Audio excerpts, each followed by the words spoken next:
नमस्कार साथियों, कैसे हैं आप लोग। उम्मीद करते हैं आप लोग अच्छे से होंगे और अपनी पढ़ाई बहुत बेहतरीन तरीके से कर रहे होंगे। एक बार फिर से आप सभी का हमारे इस यूट्यूब चैनल पर मोस्ट वेलकम करते हैं। इसके पहले वाले वीडियो लेक्चर में हम आप सबको बायो सेवर्ट का नियम सिखा चुके थे। बायो सेवर्ट का नियम क्या है?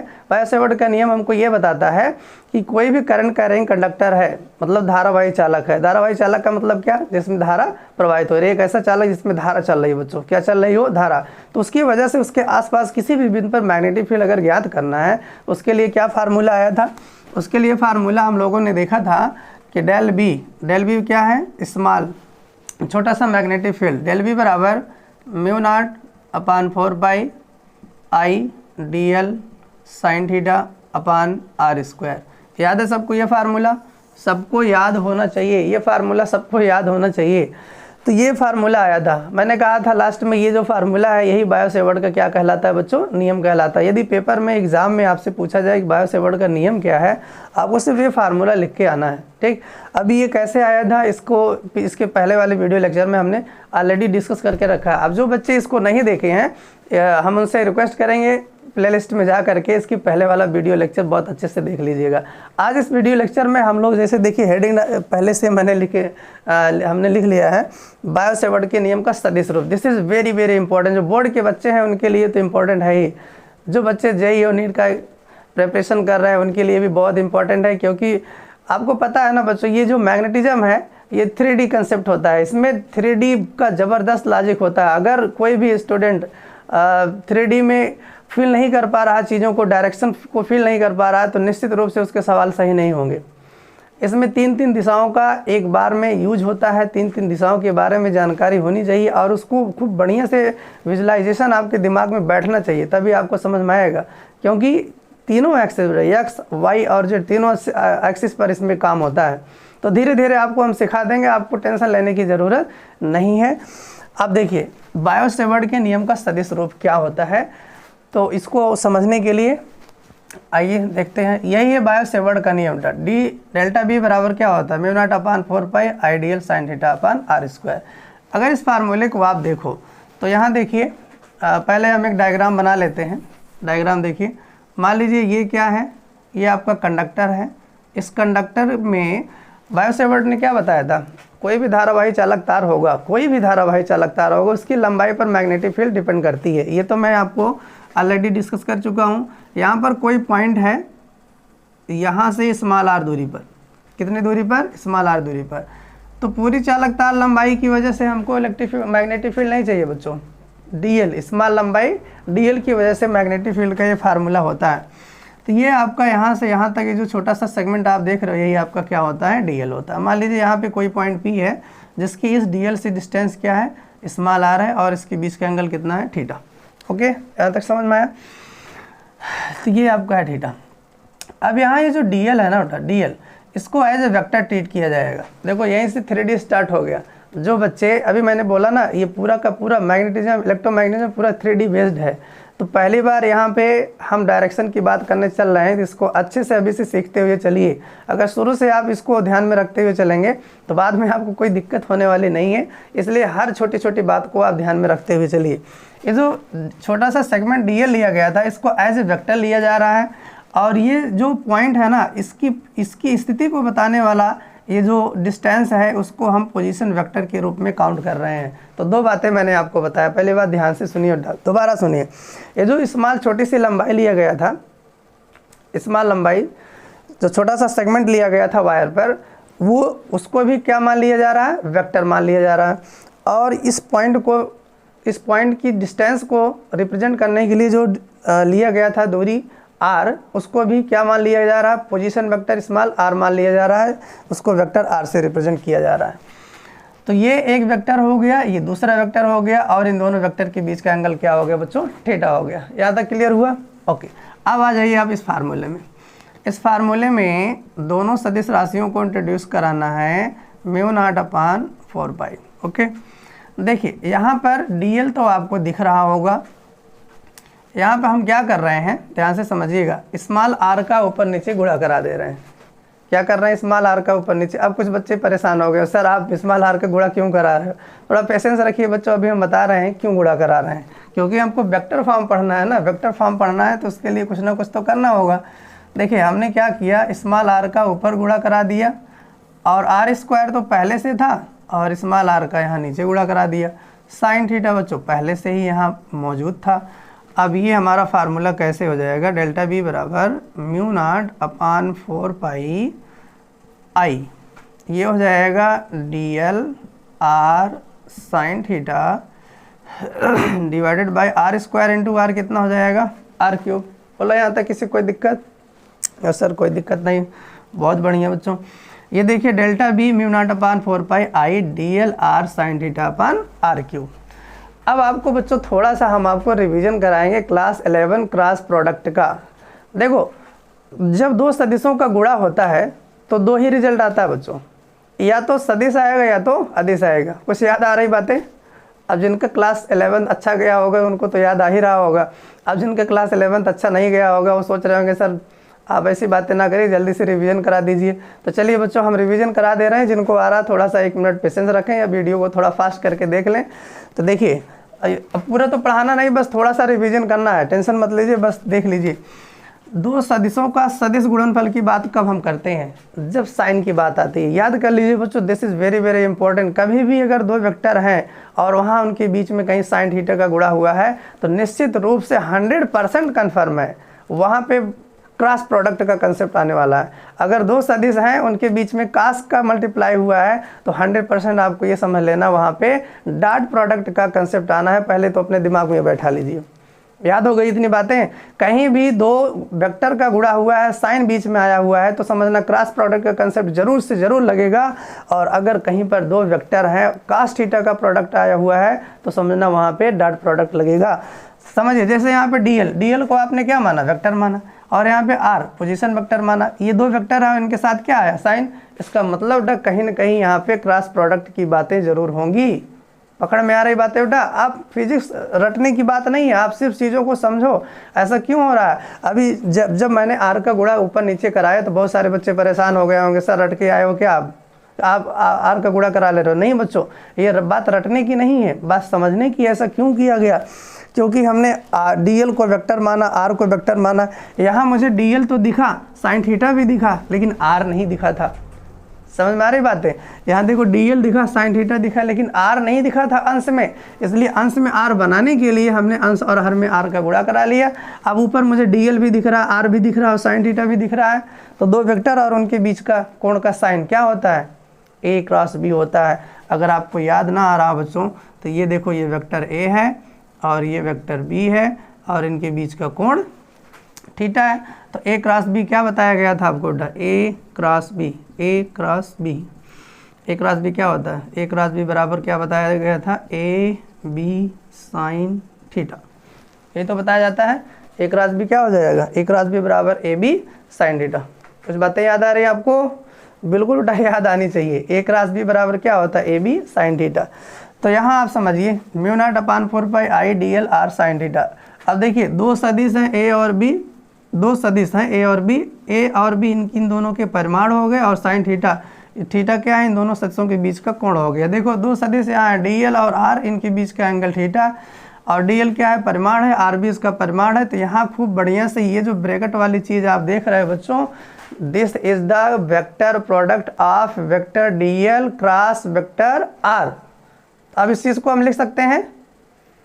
किसी कोई दिक्कत नहीं होगी बच्चों। अगर आपको ना समझ में आया हो तो दोबारा एक बार वीडियो को रिपीट करके देख लीजिएगा।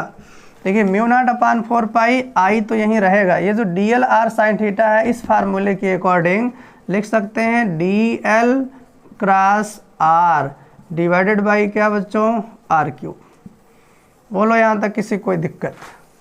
ये जो फार्मूला आप देख रहे हो इसी को कहते हैं बायो-सेवर्ट नियम का सदिश रूप। अब देखो ये सदिश रूप, अब बहुत सारे बच्चे सोच रहे हैं सर इसमें सदिश रूप की कौन सी बात आ गई, ये तो फार्मूला वैसे है। नहीं बच्चों वैसे नहीं है, आप ध्यान से समझिए, बड़ा अंतर है।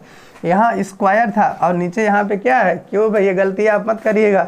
पेपर में जब आएगा सवाल तो बहुत एकदम इत्मीनान से होश में रह करके आप जवाब दीजिएगा। अगर पूछता है कि बायो-सेवर्ट का नियम लिखिए, तो नियम लिखने की जहाँ तक बात है तो चाहे आप इसको लिखेंगे चाहे इसको लिखेंगे, आप सही माने जाएंगे। लेकिन अगर वो कह देगा बायो सेवर्ट के नियम का सदिश रूप लिखिए, तो आप इसको लिख करके मत आना, नहीं तो पता लगा इसको लिख के चले आए और कॉलर टाइट करके हमारा तो सही है। बिल्कुल आप इस भ्रम में मत रहिएगा। वेक्टर फॉर्म ये होता है बेटा, इसके ऊपर देखो वेक्टर लगा हुआ है, नीचे क्यूब है, और यहाँ वेक्टर वेक्टर वाली बातें नहीं है। क्लियर हुई बात? चलिए इतना आप वीडियो को पास करके या स्क्रीनशॉट ले करके नोट करिए। अब हम आगे चलते हैं। अब हम आपको बताएंगे ये जो मैग्नेटिक फील्ड बनी, ये जो यहाँ डीएल सेगमेंट की वजह से इसमें मान लीजिए करंट कितनी फ्लो हो रही है बेटा, आई। तो यहाँ पे जो मैग्नेटिक फील्ड बनी उसकी डायरेक्शन क्या होगी। ओके बेटा, वीडियो पास कर लीजिए। ओके चलिए अब इसको हम मिटा दे रहे हैं। अब आप हेडिंग बना लीजिए, चुंबकीय क्षेत्र की दिशा ज्ञात करना। चुंबकीय क्षेत्र की दिशा ज्ञात करना। आप डेली नोट बनाया करिए, डेली आप रिवीजन किया करिए, डेली प्रैक्टिस किया करिए, तभी ये चीज़ें आपको समझ में आएंगी। जितने भी पुराने वीडियोज़ हैं उसको आप देखा करिए।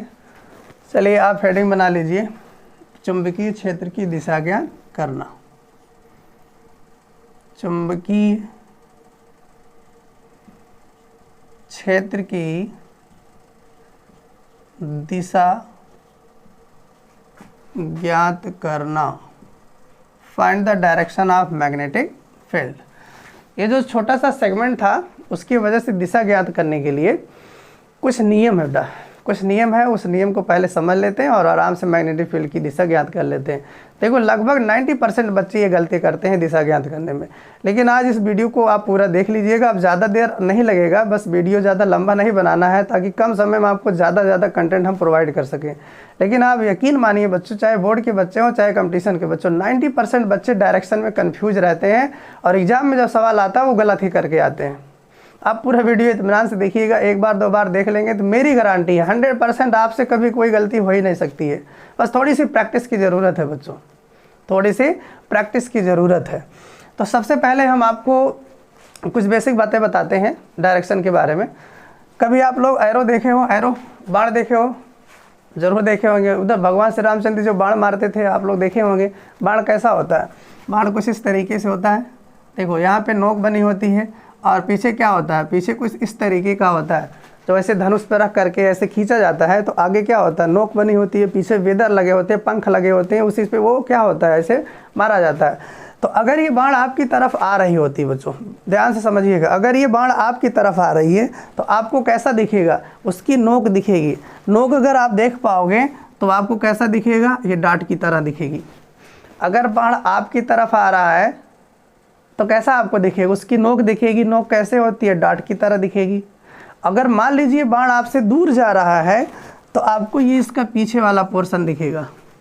पीछे वाला पोर्शन जो दिखेगा उसका पंख जो विदर है वो क्रॉस की तरह होता है। तो अब इसी को जो है मैग्नेटिक फील्ड को शो करने के लिए सिंबल के रूप में यूज किया जाता है। अगर मैग्नेटिक फील्ड इस बोर्ड यानी प्लेन के बाहर की तरफ आ रही है, प्लेन के लंबवत बाहर की तरफ आ रही है, तो डार्ट लाइन के द्वारा दिखाया जाता है, डार्ट के द्वारा दिखाया जाता है, नॉट लाइन बेटा, डार्ट के द्वारा दिखाया जाता है। और अगर मैग्नेटिक फील्ड इस प्लेन के लंबवत अंदर की तरफ जा रही है तो उसको क्रॉस सिंबल के द्वारा दिखाया जाता है। समझ में आई बातें? ये नोटेशन कहाँ से लिया गया, इस बाण से, इस एरो नोटेशन से लिया गया। तो अगर बाण आपकी तरफ आ रहा है तो डार्ट दिखेगा, डार्ट का मतलब प्लेन के बाहर साइड में। और अगर अंदर की तरफ जा रहा है तो आपको उसका क्रॉस दिखेगा, विदर दिखेगा, पंख दिखेगा। और पंख कैसा होता है, पीछे की तरफ क्रॉस की तरह। तो ये होता है आउटसाइड, यहाँ लिख दे रहे हैं बेटा आउटसाइड, और ये होता है क्या, इनसाइड। ये बहुत अच्छे से आप लोग कॉपी में नोट बना लीजिएगा, नहीं तो हो सकता है भूल जाए। वैसे भूलने वाली कोई चीज़ ही नहीं है, इतना ज़्यादा बार हम पढ़ाएंगे आपको, इतना ज़्यादा बार आपकी प्रैक्टिस हो जाएगी, ये आपको भूलने वाली चीज़ें नहीं। चलिए इसको लिख लीजिएगा, मिटा दे रहे हैं। चलिए अब आते हैं बायो सेवर्ट नियम पर। देखिए ये कोई धारावाही चालक तार है, ऐसे हमने बना दिया। यहाँ से छोटा सा सेगमेंट क्या लिया बच्चों, डीएल। ये डीएल हमने लिया, ये वेक्टर डीएल हो गया मान लीजिए आपका। और यहाँ पर आपका जो पॉइंट है पी, जहाँ पे इलेक्ट्रिक फील्ड मैग्नेटिक फील्ड ज्ञात करना है, इसके डिस्टेंस कितना बच्चों, आर है, और इसके बीच का एंगल कितना है, थीटा। इसको हम मिटा दे रहे हैं, यहाँ पे सिर्फ ऐसे ही बना दे रहे हैं। ये देखिए स्मॉल आर है। यहाँ पे आपको क्या लेना है, मैग्नेटिक फील्ड लेना है।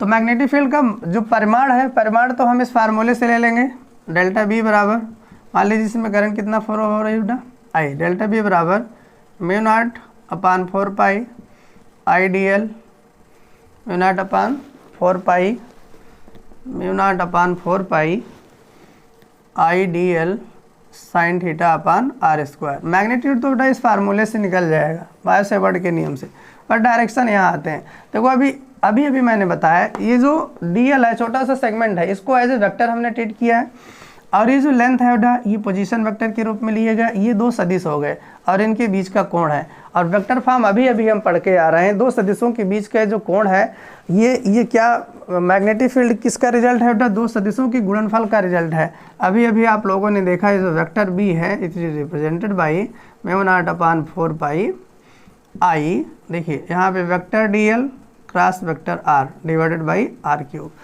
अगर मैग्नेटिक फील्ड क्या है, मैग्नेटिक फील्ड क्या है, दो सदिशों का क्रॉस प्रोडक्ट है, तो आपको ये बात अच्छी तरह से पता होना चाहिए दो सदिशों का क्रॉस प्रोडक्ट क्या होता है। दो सदिशों का क्रॉस प्रोडक्ट क्या होता है आपको हम थोड़ा सा रिवीजन करा दे रहे हैं। ये वेक्टर ए है और ये वेक्टर बी है, और इनके बीच के एंगल क्या है, थीटा है। तो ए क्रॉस बी आप कैसे निकालते थे, राइट हैंड रूल आप ध्यान से समझिएगा, दाएं हाथ का नियम। अभी दाएं बाएं हाथ में आप कंफ्यूज मत हो जाइएगा, अक्सर एग्जाम में गलती हो जाती है, इतना प्रेशर रहता है दिमाग पे, हम दाएं को बायां समझ लेते हैं, बाएं को दायां समझ लेते हैं। इतना आप बहुत ध्यान से ये समझिएगा, जब भी पेपर में आएगा आप इत्मीनान से इसको काम करिएगा। बात समझ में आ रही है? तो दाएँ हाथ का नियम आपको लगाना है, ये आपका क्या है, दाएँ हाथ का नियम है। आप देखिए इसको, ये दाएँ हाथ का नियम क्या कहता है, अगर आपको ए क्रॉस बी चाहिए बेटा, क्या चाहिए, ए क्रॉस बी, अगर ए क्रॉस बी की दिशा चाहिए तो समझिए आप ध्यान से, बहुत इत्मीनान से समझिए। पहले ए है तो ये जो दायां हाथ है उसकी अंगुलियों को आप समझिए बेटा ध्यान से, अंगुलियों को आप पहले उस डायरेक्शन में करेंगे जो पहला वाला वेक्टर है, पहले वाले वेक्टर को, और आपको दूसरे वाले वेक्टर की तरफ को इसको मोड़ना है।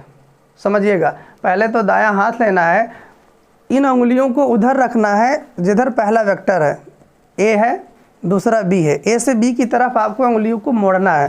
जैसे आप समझिए ये वेक्टर ए है, आप देख रहे हो ना, वेक्टर ए हमारा किधर है, उधर की तरफ, और बी किधर है, नीचे की तरफ। वेक्टर ए ऊपर उधर है और बी कहाँ है, नीचे की तरफ। तो देखो हमने वेक्टर ए उधर और वेक्टर बी नीचे की तरफ है, तो अंगुलियों को कहाँ ला रहा है, नीचे की तरफ। तो अंगूठा हमारा कहाँ है, इनसाइड प्लेन की आउटसाइड प्लेन उठा, इनसाइड द प्लेन। आप इसको खुद बना के देखिएगा। जैसे देखो ये वेक्टर ए की डायरेक्शन है और नीचे वेक्टर बी है, तो यदि नीचे की तरफ कर्ल करेंगे ऐसे तो अंगूठा जिधर जाएगा वो ए क्रॉस बी की डायरेक्शन होती है। इसका मतलब अगर ये वेक्टर ए इधर है, वेक्टर बी नीचे है, तो अंगुली को वेक्टर ए की दिशा में और वेक्टर बी की तरफ मुझे मोड़ना अपना हाथ कि नीचे की तरफ आ रहा है, अंगूठा अंदर की तरफ। इसका मतलब जो ए क्रॉस बी होगा वो होगा बेटा ए बी साइन थीटा, और यहाँ पे क्या डॉट लगे, क्रॉस लगे बेटा, क्रॉस क्या होगा, इसके डायरेक्शन बोर्ड के अंदर की तरफ होगी। तो अगर यहाँ बना दे रहे हैं वेक्टर एन कैप जिसको आप लिखते हो, इसका मतलब ये अंदर की तरफ है। समझ में आया सबको? एक बार दोबारा मैं रिवीजन करा दे रहा हूँ, फिर से सुनना बेटा ध्यान से। अगर हमको बी क्रॉस ए चाहिए, क्या चाहिए बेटा, बी क्रॉस ए चाहिए, तो फैली हुई उंगलियाँ पहले बी की तरफ रखेंगे। ये पहले तो दाहिना हाथ अपना उठाएंगे, क्या उठाएंगे बेटा, दाहिना हाथ ये। अभी देखो बी क्रॉस है, पहले बी पर अपना हाथ रखेंगे, ये देखो बी पर हमने अपना हाथ रखा। अब बी से ए की तरफ चलेंगे, देखो मोड़ना, देखो नेचुरली जिधर मुड़ता है उधर ही मोड़ना है, किसी का हाथ पीछे की तरफ तो नहीं मुड़ता भैया, पीछे की तरफ तो किसी की नहीं मोड़ना ना, आगे की तरफ जिधर हथेली पे फोर्स लगता है, फोर्स लगने के डायरेक्शन में ही आपको मोड़ना है। तो बी क्रॉस ए है, पहले बी पर अपना उंगली रख लिया और फिर ए की तरफ मोड़ रहे हैं, देखो ए की तरफ कर्ल कर रहे हैं, तो अंगूठा किधर है, बाहर की तरफ। तो अभी बाहर की तरफ को किससे लिखते हैं, डॉट से।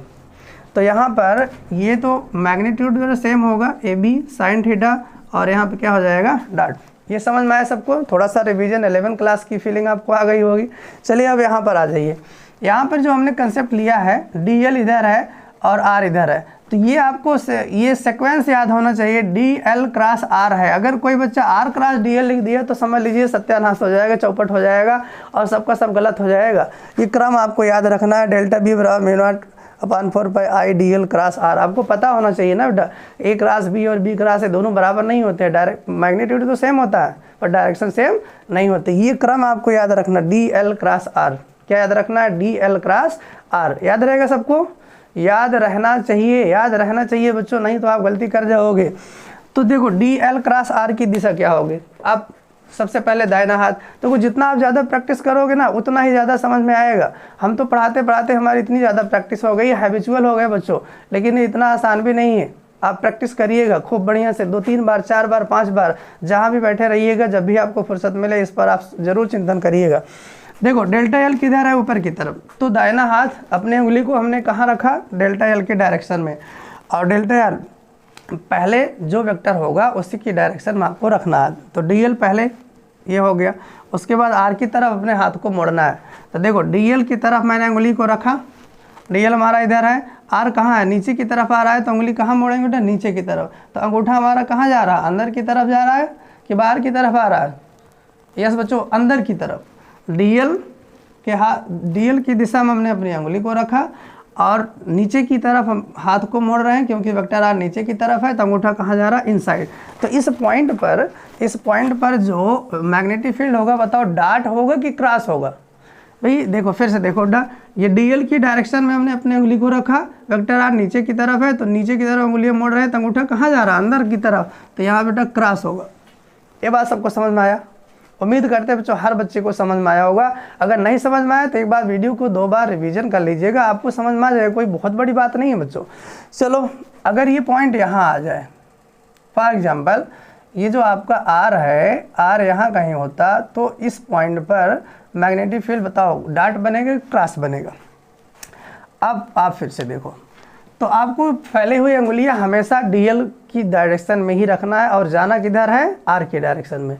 उंगली को DL की डायरेक्शन में रखना है, मोड़ना किधर है, R की डायरेक्शन में। और कौन सा हैंड यूज़ करना है, हैंड कौन सा यूज़ करना है, लेफ्ट के राइट, राइट हैंड, कौन सा बेटा, राइट हैंड। दाएं हाथ का नियम है ये। तो देखो ये है आपका दाएं हाथ ये। अभी नीचे जाना है कि ऊपर जाना है, ऊपर जाने के लिए हाथ को कैसे शिफ्ट करना होगा, ऐसे शिफ्ट करना होगा। अगर हम ऐसे हाथ किए तो तब तो नीचे की तरफ मुड़ेगा ना बच्चों। हाथ को भी आप ओरिएंटेशन इसका लगाना सीखो, 1-2 बार जब प्रैक्टिस करोगे तभी आएगा। देखो ये हो गया DL की डायरेक्शन में। अभी मुझे R इधर है, अभी हमारा R इधर है, तो मोड़ेंगे किधर, इधर की तरफ। देखो ये DL हो गया और R ऊपर की तरफ है, तो उंगली इधर मुड़ रही है, तो अंगूठा हमारा बाहर की तरफ आ रहा है। बाहर की तरफ अगर आ रहा है तो यहाँ पे बेटा डॉट बनेगा। क्या ये बात सबको समझ में आया? क्या बनेगा बच्चों, यहाँ पे डॉट बनेगा। ओके, वीडियो को आप पास करिए और स्क्रीनशॉट लीजिए तुरंत। बस 1 मिनट का और काम रह गया है। अगर कोई सीधा धारावाही चालक तार है तो उसमें मैग्नेटिक फील्ड की डायरेक्शन को कैसे ज्ञात करते हैं, आप हेडिंग लिख लीजिए। और इसके बाद ये जो है वीडियो ख़त्म हो गए बच्चों, ज़्यादा लंबा नहीं बनाएंगे। बाकी के जो टॉपिक हैं उसको नेक्स्ट वीडियो लेक्चर में हम लोग कवर करेंगे।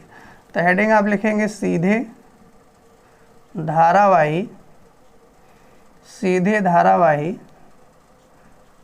चालक तार। सीधे धारावाही चालक तार के कारण वेक्टर B की दिशा ज्ञात करना। सीधे धारावाही चालक तार अगर है, उसकी वजह से जो मैग्नेटिक फील्ड की डायरेक्शन होगी वो कैसे होगी, देखिए ये बहुत सिंपल है बेटा, बहुत सिंपल है। जैसे ये सीधा धारावाही चालक तार है, ये आप देख लीजिए, यहाँ पर इसमें कोई करंट I फ्लो हो रहा है बेटा, और आपका पॉइंट यहाँ पर है। अगर यहाँ पे मैग्नेटिक फील्ड आपको ज्ञात करना है तो यहाँ पे आप कौन सा नियम लगाएंगे? क्या दाएं हाथ का नियम यहाँ काम नहीं करेगा बेटा? बिल्कुल काम करेगा, कोई दिक्कत वाली बात नहीं। यहाँ पे दाएं हाथ का नियम भी आप लगा सकते हो। यहाँ पे आपको DL अगर लेना चाहते हो तो दाएं हाथ का नियम लगेगा। देखो दाएं हाथ का नियम कहाँ काम आएगा, जब आपको DL और R पता हो, क्योंकि भाई दोनों वेक्टर आपको पता होना चाहिए ना बेटा, तभी आप दाएं हाथ का नियम लगाओगे। बट अगर आपको DL के बारे में कोई जानकारी नहीं है, सिर्फ करंट की दिशा, ध्यान दीजिएगा बेटा, सीधे धारावाही चालक तार के कारण बिंदु B ज्ञात, किसी भी पॉइंट पर मैग्नेटिक फील्ड की दिशा ज्ञात करना, वो भी बिना DL और R के, सिर्फ करंट की डायरेक्शन और पॉइंट की पोजीशन पता हो तो मैग्नेटिक फील्ड की डायरेक्शन आपको बेटा बहुत आसानी से ज्ञात कर सकते हो। इसके लिए भी दाएं हाथ का ही नियम लगाना है। कौन सा नियम लगाना बच्चों? दाएं हाथ का नियम। और ये बहुत वेरी इंपॉर्टेंट रूल है, आप बस ध्यान से एक बार सुन लीजिए, आपको याद हो जाएगा। सीधे अगर धारावाही चालक तार है तो ये लगा सकते हो, ये 90% केस में यही यूज होता है बेटा। बाकी DL और अगर R का केस है तो आप इसके पहले वाला जो राइट हैंड रूल हमने बताया उसको आप लगाइए। देखो आपको करना क्या है, दाहिना हाथ उठाना है, ये अंगूठा देख रहे हो ना, अंगूठे को करंट के डायरेक्शन में रखना है और इन फैली हुई उंगलियों को उस पॉइंट की तरफ रखना है जिधर आपको मैग्नेटिक फील्ड ज्ञात करना है। समझ में आ रहा? उसके बाद हाथ को मोड़ना है, हथेली को मोड़ना है, जिधर नेचुरली मोड़ती हैं उल्टे डायरेक्शन में नहीं मोड़ना है, हथेली को उधर मोड़ना है जिधर की तरफ फोर्स लगता है। जैसे देखो करंट इसमें कहाँ उठा, ऊपर की तरफ है, तो अंगूठे को हमने कहाँ रख लिया, ऊपर की तरफ। समझ में आ रहा सबको? और ये फैली हुई उंगलियाँ उधर होनी चाहिए जिधर आपको मैग्नेटिक फील्ड इस पॉइंट पे ज्ञात करना है। तो इसके लिए आपको क्या करना है, ऐसे आप समझिए, जैसे ये मेरे हाथ में क्या बेटा एक पेन है, आप ऐसे बीच में एक पेन पकड़ लिया करिए और ध्यान से आप समझिए बेटा, बहुत ईजी है, आप बिल्कुल घबराइए मत। अंगूठे को करंट के डायरेक्शन में और इन फैले हुई उंगलियों को किधर रखना है, जिधर आपको मैग्नेटिक फील्ड ज्ञात करना है। और इन उंगलियों में आप ये पेन फंसा करके रखिए, हमेशा पेन लेने की ज़रूरत नहीं है, आप इमेजिन भी कर सकते हो, बट अभी शुरुआती टाइम में समझाने के लिए हम आपको ये चीज़ यूज कर रहे हैं। देखो आपको क्या करना है, अंगूठे को करंट के डायरेक्शन में रखना है और फैले हुए उंगलियों को उस पॉइंट की तरफ रखना जिधर मैग्नेटिक फील्ड क्या करना बच्चों, ज्ञात करना है। तो देखो जब आप हाथ को मोड़ोगे, जिधर हाथ आपका मुड़ेगा तो ये पेन भी क्या होगी बेटा, घूमेगी। तो जिधर ये पेन जा रही है ना, इधर जो पेन की डायरेक्शन है उसी डायरेक्शन में क्या होगी, मैग्नेटिक फील्ड की डायरेक्शन होगी। फिलहाल अभी ये पेन वाला कंसेप्ट बाद में आप देख लीजिएगा। आप ऐसे अभी समझ लीजिए, करंट की डायरेक्शन में अंगूठा रखना है, करंट डायरेक्शन क्या रखना है, अंगूठा, और इन उंगलियों को उस पॉइंट की तरफ रखना है जिधर आपको मैग्नेटिक फील्ड ज्ञात करना है।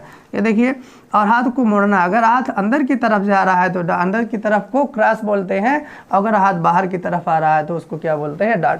अब देखो आप अंगूठा करंट की डायरेक्शन में, क्लियर, और फैली हुई उंगली इधर। तो बताओ जब हाथ मोड़ेंगे अंदर जाएगा बाहर आएगा, अंदर जाएगा बच्चों, यहाँ पे क्या बनेगा, क्रॉस। अगर ये पॉइंट यहाँ होता तो बताओ यहाँ पे मैग्नेटिक फील्ड क्या बनता बच्चों, बहुत आराम से देख सकते हैं। देखो ये अंगूठा करंट के डायरेक्शन में, तो देखो ऐसे हम जब मोड़ रहे हैं तो मोड़ करके जब इस पॉइंट पर पहुँचेंगे तो उंगली कहाँ हो जाएगी, बाहर की तरफ, उंगली ये कहाँ आ जाएंगी, बाहर की। पूरा एक चक्कर लगाना बेटा, देखो आप समझिए, समझने का प्रयास करिए। जैसे यही है, यही लोकेशन है, इसमें करंट फ्लो हो रही है, आई। अब देखो हमने क्या किया, ऐसे किया, अभी करंट की डायरेक्शन में अंगूठा हमने रखा। पहली बात तो दायां हाथ लेना है, करंट की डायरेक्शन में अंगूठा रखना है, उंगली को उधर लेके आना है मोड़ करके जिधर वो पॉइंट है। तभी तो उंगली हमारी इधर है, पॉइंट कहाँ है, यहाँ पर है। समझ पा रहे हो आप लोग, पॉइंट इस साइड में है। ये देखो मोड़ करके हमने यहाँ लेके आया। अब ये अभी आगे ये पॉइंट की डायरेक्शन में आगे उंगलियाँ, अब इसको जब मोड़ोगे तो आप बाहर की तरफ निकलेंगे। किधर निकलेंगे, बाहर की तरफ। तो बाहर की तरफ क्या होता है बेटा, डॉट। तो इस तरीके से अगर आपके पास सीधा धारावाही चालक तार है तो मैग्नेटिक फील्ड ज्ञात करने के लिए ये नियम आप लगा लीजिएगा। तो हमने दोनों आपको नियम बता दिया। अगर DL पता हो, R पता हो तो दाएं हाथ के नियम से एक रास B का नियम लग जाता है। अगर सीधा धारावाही चालक तार आपको पता है बच्चों, तो करंट की डायरेक्शन में ये अंगूठा रख लीजिएगा और पॉइंट की डायरेक्शन फैले हुए अंगुलियों को लगा लीजिएगा, और जिधर ये घूमेगा हाथ उधर मैग्नेटिक फील्ड की डायरेक्शन होगी। अगर इन साइड है तो क्रॉस, अगर आउट साइड है तो डॉट लगेगी बच्चों। चलिए आज इस वीडियो लेक्चर में बस इतना ही। अब मिलेंगे अगले वीडियो लेक्चर में, तब तक आप वेट करिएगा बच्चों। आप खूब मेहनत करिएगा, जितना भी हमने आपको कंटेंट पढ़ाया है उसका आप वीडियो देख करके अच्छे से नोट्स बना लीजिएगा। Thank you for watching video. और अगर आपको वीडियो पसंद आया हो, ज़्यादा से ज़्यादा बच्चों तक आप शेयर कीजिएगा। Very good.